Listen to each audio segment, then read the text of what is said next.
할렐루야 샬롬 하고 우리 인사합니다. 할렐루야 샬롬 샬롬 샬롬 샬롬 샬롬.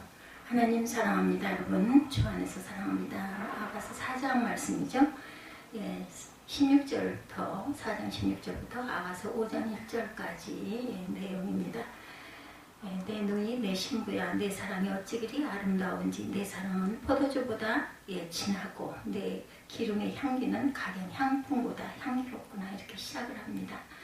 16절에 보니 북풍아 일어나라 남풍아 오라 나의 동산에 불어 향기를 날리라. 나의 사랑하는 자가 그 동산에 들어가서 그 아름다운 열매 먹기를 원하노라 말씀하죠.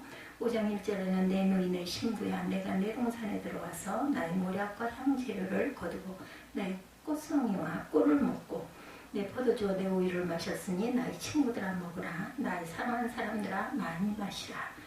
나의 꽃송이가 아니라 꿀송입니다. 북풍아 일어나라 남풍아 오라. 나의 동산에 불어서 향기를 날리라. 나의 사랑하는 자가 그 동산에 들어가서 그 아름다운 열매 먹기를 원하노라. 16절에 이렇게 말씀하죠. 그리고 내 포도주와 내 우유를 마셨으니 나의 친구들아 먹으라. 나의 사랑하는 사람들아 많이 마시라. 아가서는 여러분 잘 아시겠지만 사랑의 이야기죠. 사랑의 이야기는 최고의 이야기입니다. 사랑이 제일이기 때문이죠. 본문은 사랑이 무엇인지를 우리에게 알려주고 있습니다. 사랑이란 명사이기도 하지만 동사, 움직이는 그런 존재이죠. 아가서를 읽으면서 이 말이 누가 한 말인지 알게 되면 아가서의 눈이 열리게 됩니다. 마음이 열리게 되죠. 16절에 신부 술람미가 한 말이에요. 5장 1절은 신랑 솔로몬이 술람미에게 한 말. 사랑은 이름, 명사이기도 하지만 동사이기도 하다. 본문은 13개 동사로 구성되어 있어요. 정적인 명사보다 동적인 동사가 많이 사용되었다는 것은 사랑은 명사지만 동사라는 의미가 있습니다. 부부는 서로 높여주어야 되죠. 자기 짝을 낮추는 자는 자기를 결국은 낮추는 자가 된다.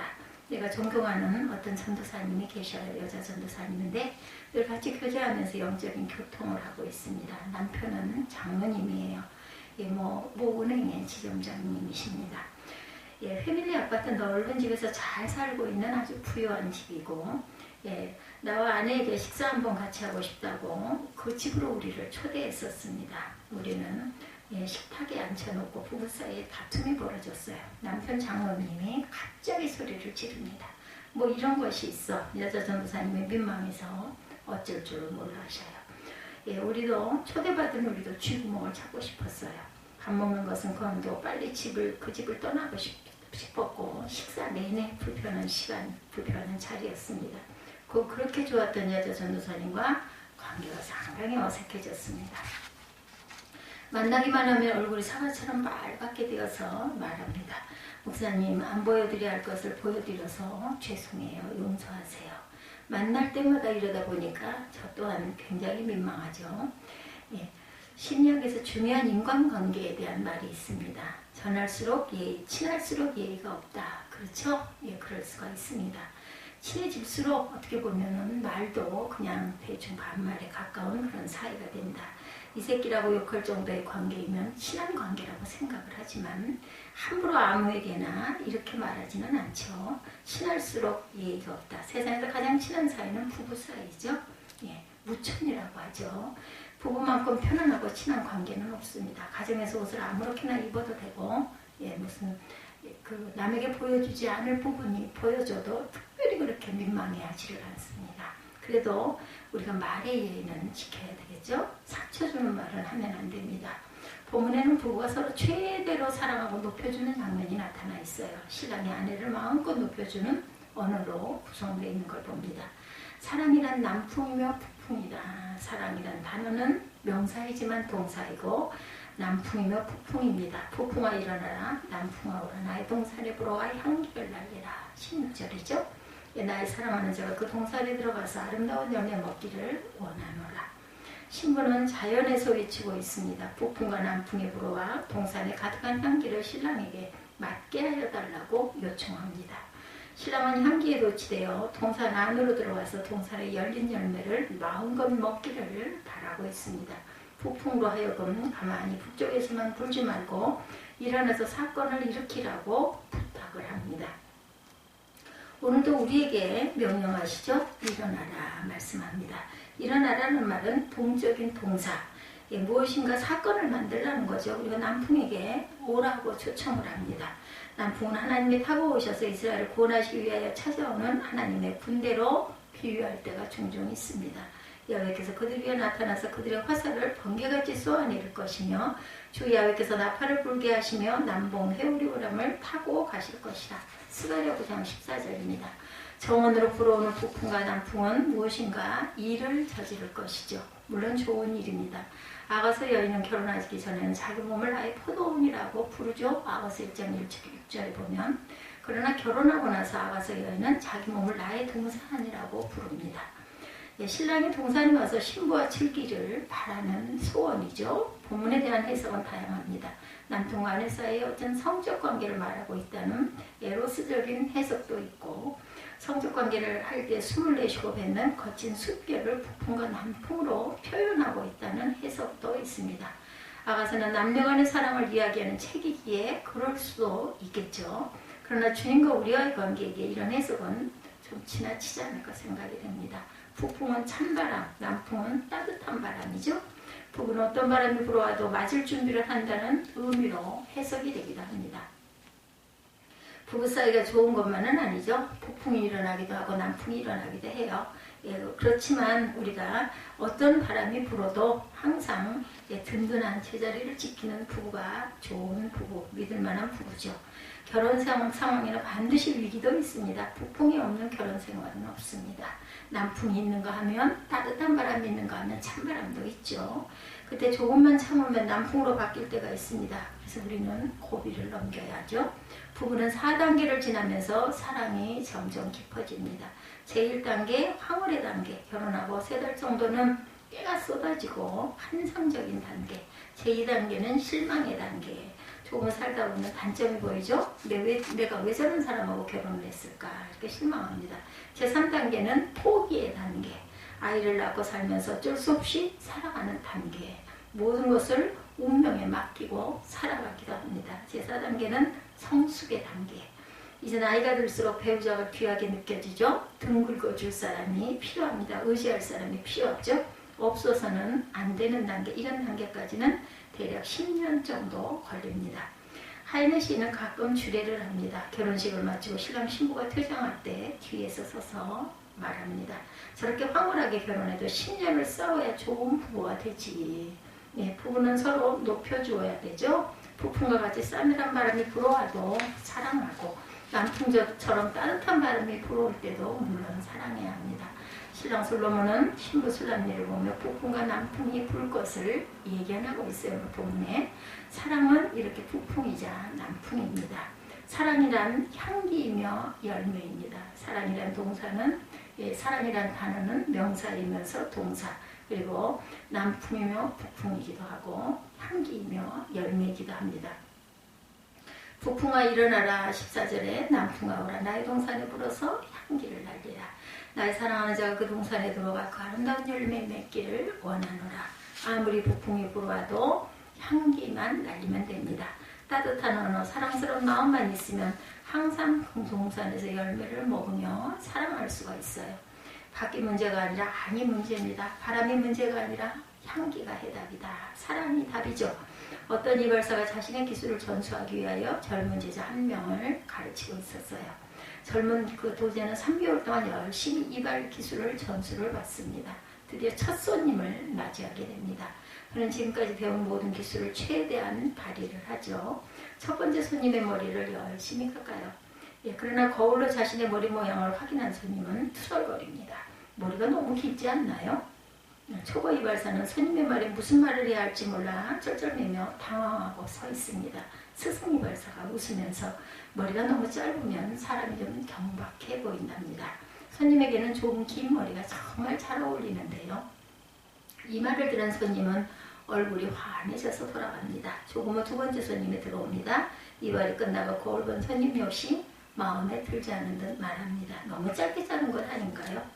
이번에도 도제 이발사는 아무런 대꾸를 하지 못하고 쩔쩔맵니다. 옆에 있던 스승 이발사가 손님 짧은 머리는 긴 머리보다 훨씬 경쾌하고 정직해 보인답니다. 손님이 지금 딱 그렇게 보입니다. 이번에도 손님은 매우 흡족한 기분으로 돌아갑니다. 세 번째 손님이 들어옵니다.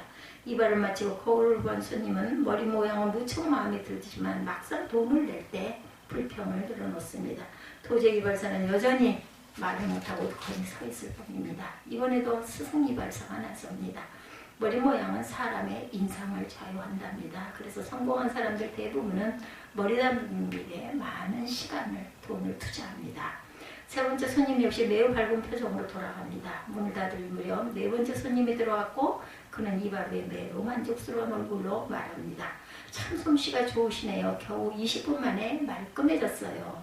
도저히 이발사는 무슨 대답을 해야 모른다는 표정으로 멍하니 서 있습니다. 역시 모습을 지켜보던 스승 이발사는 이번에도 손님의 말에 맞장구를 치며 대답을 합니다. 시간은 금이라고 하지 않습니까? 손님의 바쁜 시간이 단축됐다니 저희 역시 매우 기쁘군요. 그날 저녁 도제 이발사는 스승 이발사에게 어떻게 그런 말을 해서 손님들을 만족시키는지 비결을 묻습니다. 스승 이발사는 다음과 같이 대답합니다. 세상의 모든 사물에는 양면성이 있다네.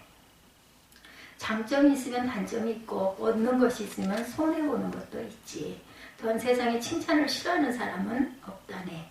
나는 손님의 기분을 상하게 하지 않으면서 자네에게 격려와 질책을 하고자 한 것뿐일세. 상황을 어떻게 변화해도 향기만 가지고 있으면 아름답다라는 거죠. 바람이 북풍이든 남풍이든 향기를 날릴 수 있습니다. 그러면 열매를 딸 때가 있습니다. 사랑이란 하나이며 모두입니다. 내 누이 내 신부야 내가 내 동산에 들어와 나의 모략과 향재료를 거두어 나의 꿀성에 꿀을 먹고 내 포도주와 내 우유를 마셨으니 나의 친구들아 먹으라 나의 사랑하는 사람들아 많이 마시라. 본문은 이제 신랑이 신부를 높이는 이야기입니다. 본문에 나라라고 하는 말은 2인칭이 10번 나옵니다. 신부는 완전히 신랑의 사람이 되었다라는 의미죠. 유대인들에게는 여자들이 주인공입니다. 신부 여자를 사랑하는 신랑은 친구까지 모두를 사랑할 수 있습니다. 하나를 보면 열을 알죠. 하나를 사랑하면 모두를 사랑할 수 있다는 거죠. 신부 사랑이 친구 사랑으로 이어집니다. 사랑은 하나이며 모두이죠. 술람미를 향하여 내 사랑이라고 하더니 친구들을 향하여 나의 사랑하는 사람들이다 이렇게 부릅니다. 그 중에 가정의 주인을 아내로 축혀 세우고 있죠. 내 눈이 내 신부야 내가 내 동산에 들어와서. 아내가 주인이에요. 가장 중요한 식구입니다. 당신의 가정의 식구는 누구입니까? 유대인들은 가정의 식구를 말할 때 차례가 이렇습니다. 하나님, 어머니, 아버지, 자녀. 우리나라는 어때요? 아버지, 어머니 되게 이렇게 부르죠. 근데 이스라엘은 첫 번째 주인은 하나님, 두 번째 어머니, 세 번째 아버지, 네 번째 자녀. 이스라엘 백성은 가정 식구를 말할 때 하나님이 제일 먼저 위에 두죠. 하나님도 우리 가정의 그 이름이고 가장 첫 번째 주인이라는 거죠. 그래서 식당은 식구수보다 의자가 늘 하나 더 있다고 그러죠. 가정 그 식구가 내 식구이면 의자는 5개입니다. 하나님의 자리, 유월절 예식을 세다라고 말합니다. 나는 유대인 세다 의식에 참석한 적이 있는데 꼭 의자 하나가 비어 있어요. 엘리야 의자다 이렇게 칭해 있습니다. 하나님의 사람 엘리야가 와서 앉기를 바라는 마음인 거죠. 그리고 식탁 위에 잔도 꼭 하나 더 있습니다. 이 잔을 엘리야 잔이다 이렇게 칭한 걸 봤습니다. 우리 교회에 엘리야 잔이 10개 있죠. 엘리야 잔을 금으로 만들어 놓은 가정도 봤습니다. 하나님은 보이지 않는 가장 귀중한 우리 가족의 가정 퍼스트의 자리입니다. 내가 미국에 처음 간 것은 로버트 슐러 목사님에게 적극적 사고방식 강의를 들으러 갔었는데 슐러 목사님 회의실에도 제일 중요한 의자는 비워져 있었습니다. 하나님이 앉으시는 자리. 나는 병원 환자실에 환자와 의자를 가까이 놓고 그 의자는 아무도 못 앉게 하는 것을 보기도 했습니다. 예수님의 앉으실 의자라는 거죠. 그는 고침을 받았습니다. 하나님도 우리의 가족이라는 것. 그리고 두 번째는 어머니입니다. 아버지보다 먼저 어떤 사람? 유대인이죠. 아버지, 어머니 모두 유대인이면 자녀는 무조건 유대인입니다. 아버지가 유대인인데 어머니가 유대인이 아니면 자녀는 유대인이 아닙니다. 반대로 아버지가 유대인이 아닌데 어머니가 유대인이면 자녀는 유대인이 됩니다. 어머니가 중요하죠. 유대인들은 어머니를 3가지로 표현합니다. 첫 번째 해로 상징하죠.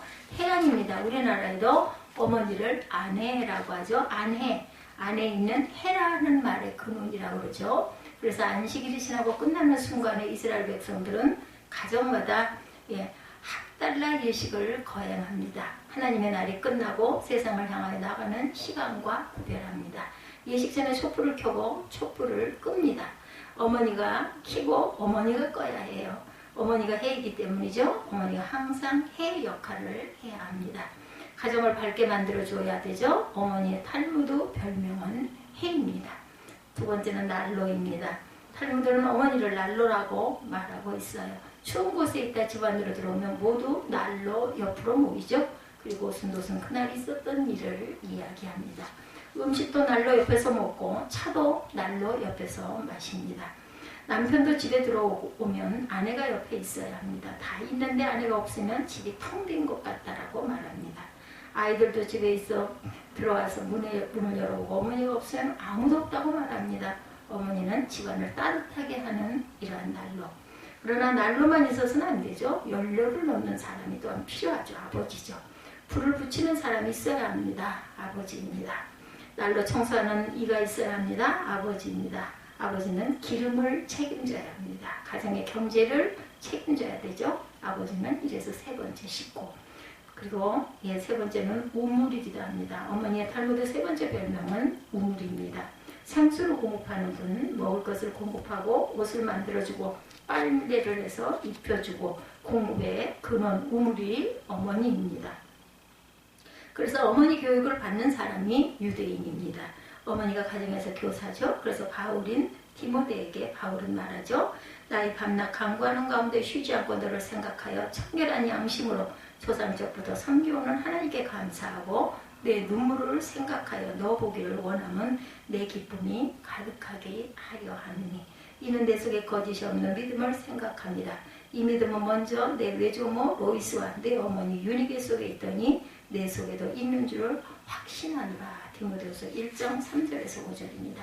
디모데는 어머니로부터 교육을 받았어요. 어머니는 할머니로부터 신앙을 물려받았습니다. 어머니 즉 여자로부터 가문의 전통이 흘러나온다라는 거죠. 이같이 식구라고 하면 순서가 분명합니다. 가정 식구는 하나님, 어머니, 아버지 그리고 자녀. 근데 우리나라 가정은 정반대로 삼각형입니다. 자녀가 중심이 되어버렸어요. 자녀가 우상이 되어버렸습니다. 자녀가 고3이면 모두가 그 자녀 중심으로 비상이 걸립니다.